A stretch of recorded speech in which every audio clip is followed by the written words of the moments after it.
Problem number 8 asks, square root of 75 is between which two whole numbers? So this isn't as hard as it seems. We just need to think about perfect squares that are around 75.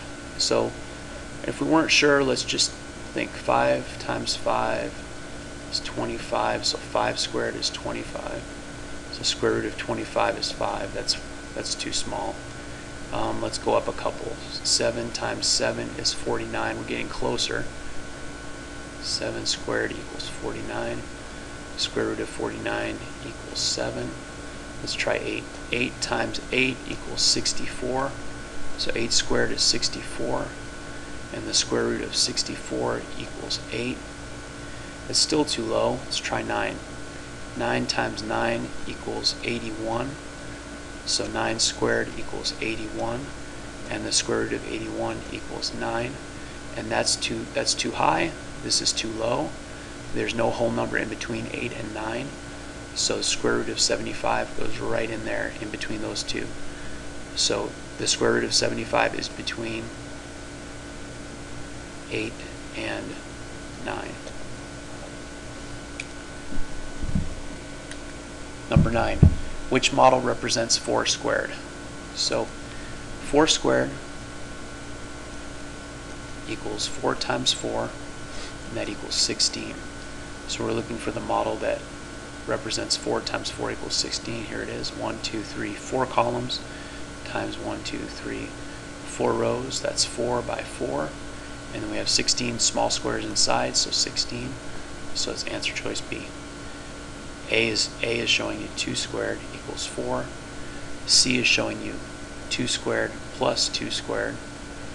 And then D is just showing you, I guess, 1 plus 1 plus 1 plus 1, or 1 times 4. Okay, 10. Alfred uses the model below to represent the area of a square with a side length of the square root of 9 units. What is another way to represent the side length of this square? This is just a way of asking you what the side length equals.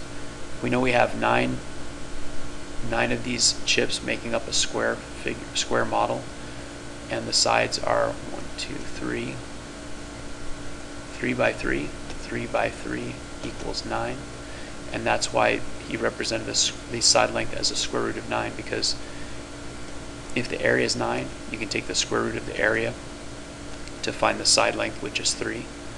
So an easier way of expressing that side length would just be 3 units.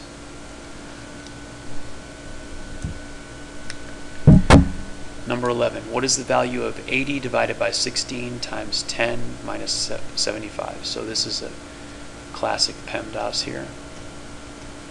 Remember, never solve these without somewhere on your paper showing the steps, circling them, and numbering them. Step 1 is parentheses. Step 2 is exponents. Step 3 is multiplication and division together. And step 4 is addition and subtraction together. So going in order, we have no parentheses, so let's look at step 2. We have no exponents, so let's look at step 3. We have division and multiplication. Now just because the M comes before the D doesn't mean we do 16 times 10 first. Remember, multiplication and division are together in step 3. That means we read the number sentence the same way we would read any sentence from left to right. So looking from left to right, the first multiplication or division I see is this right here, 80 divided by 16. And 80 divided by 16 equals 5. Also remember, we only do one step at a time. So far all we've done is this. We need to rewrite the rest of this down below. So times 10 minus 75. We still have multiplication, so we're still on step 3. 5 times 10 is 50. Rewrite the rest below, minus 75. Now 50 minus 75, we're going to rewrite that as an addition problem. Don't change the first integer, change subtraction to addition, and change the sign of the second integer, which is positive 75, to negative 75. Now we have an integer addition problem. The signs are different. I have a positive and a negative, so I find the difference. 75 minus 50 is 25. And then you ask yourself, which of these integers is farther from 0 on a number line? Negative 75 is farther than positive 50. It has a greater absolute value, so my answer is negative 25.